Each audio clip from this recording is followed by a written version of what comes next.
নমস্কাৰ বন্ধুসকল, আপোনালোক সকলোকে আমাৰ চেনেলটোলৈ স্বাগতম জনাইছোঁ। আজি আমি আলোচনা কৰিম ঘৰতে খুব কম বিনিয়োগত আপুনি কৰিব পৰা 3টা ক্ষুদ্ৰ উদ্যোগৰ বিষয়ে। গতিকে আপুনি ভিডিঅ'টো শেষলৈকে চাব।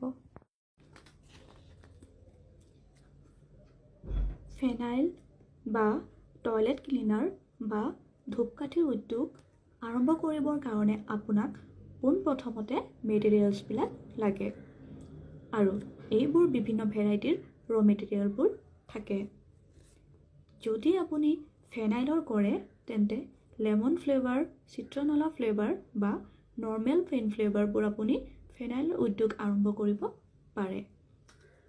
ফেনাইল কৰিবৰ কাৰণে আপুনি যি কনচেন্ট্ৰেট থাকে তাক লৈ সেই কনচেন্ট্ৰেট আপুনি পানী মিক্স কৰি ডাইলুশ্যন কৰিব আৰু আপুনি বটলিং কৰিব লাগিব। এইখিনি কৰিলে আপোনাৰ কাৰণে ফেনাইল প্ৰস্তুত কৰাটো অতি সহজ হয়। ঠিক সেইদৰে টয়লেট ক্লিনাৰতো এই ধৰণৰ ব্লেক কেমিকেলছ থাকে আৰু এই কেমিকেলখিনিত বিশেষকৈ হাইড্ৰক্লৰিক এচিড থাকে, এচিড থিকনাৰ থাকে। এই মেটেৰিয়েলছ আপুনি লৈ ডাইলুশ্যন কৰিব লাগিব আৰু পানী মিক্স কৰিব লাগিব। তাৰপিছত আপুনি বটলিং কৰিব লাগিব। বটলিঙৰ কাৰণে আপুনি এই ধৰণৰ ধুনীয়া ধুনীয়া বটলবিলাক থাকে। আপুনি এই ধৰণৰ বটলবিলাক ইউজ কৰিব পাৰে।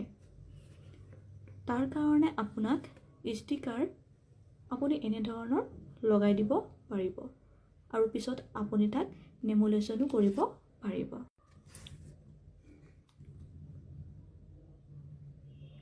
এইটো হৈছে টয়লেট ক্লিনাৰৰ বটল। আপুনি এই ধৰণৰ টয়লেট ক্লিনাৰৰ বটল প্ৰস্তুত কৰিব পাৰে। লগতে আপোনাক এই ধৰণৰ ষ্টিকাৰবিলাক লাগিব। এইটো আপোনাৰ টয়লেট ক্লিনাৰৰ ষ্টিকাৰ।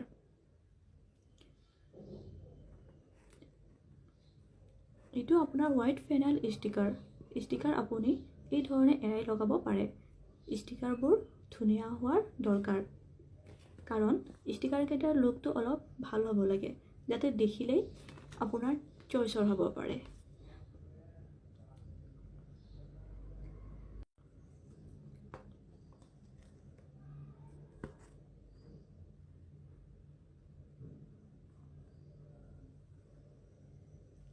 ফেনাইল প্ৰস্তুত কৰাটো অতি সহজ।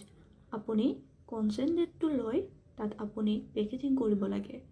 আপুনি সৰু সৰু পেকেজিঙো কৰিব পাৰে। দেখিছে নহয়, এইবোৰ ফেনাইলৰ ষ্টিকাৰবোৰ ধুনীয়াকৈ এৰাই আপুনি তাত লগাই দিব পাৰিব। এই ধৰণে লগাই দিলে আকৌ দেখিবলৈ ধুনীয়া হৈ যায়।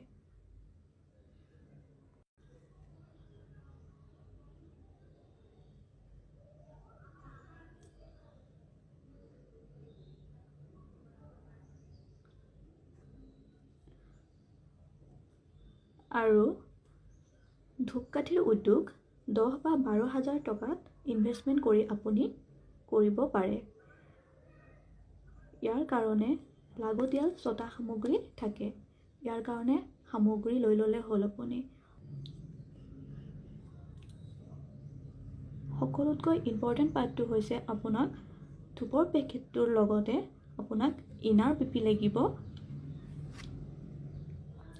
তাৰপিছত আপোনাক পাৰফিউম লাগিব আৰু মেটেৰিয়েলবোৰ আৰু লগতে পাৰফিউম দেখা পাইছে নহয়, এনেকুৱা আপুনি পাৰফিউম পাই যাব।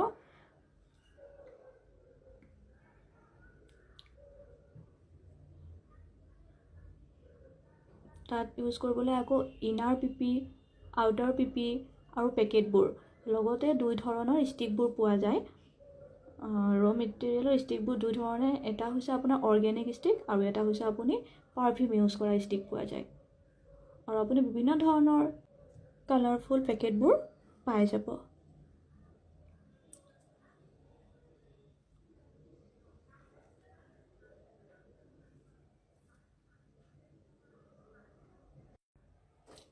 লগতে আপুনি ভাল কোৱালিটিৰ পাৰফিউম ইউজ কৰিব। ধূপকাঠি প্ৰস্তুত কৰিবৰ বাবে বহুত বেছি ইনভেষ্টমেণ্টৰ ৰিকুৱাৰ্ড নহয়। 10 বা 12,000 টকাৰ ইনভেষ্টমেণ্টত আপুনি কৰিব পাৰে। পাৰফিউমটো আপুনি কোৱালিটিৰ পাৰফিউম ল'ব আৰু নিশ্চিত ৰূপত এই পাৰফিউমটোৱে গোটেই ধূপকাঠিৰ মেকিং প্ৰচেছটো আপোনাক ছাপোৰ্ট কৰিব। বন্ধুসকল, যদি আপুনি ভাবে যে 10 বা 12,000 টকাতে এই উদ্যোগ আৰম্ভ কৰে, তেতিয়াহ'লে নিশ্চয় আপুনি আদিবাসী মেডিজয় প্ৰাইভেট লিমিটেডৰ সৈতে যোগাযোগ কৰিব। আমি আপোনাক complete training and guidance provide কৰিম।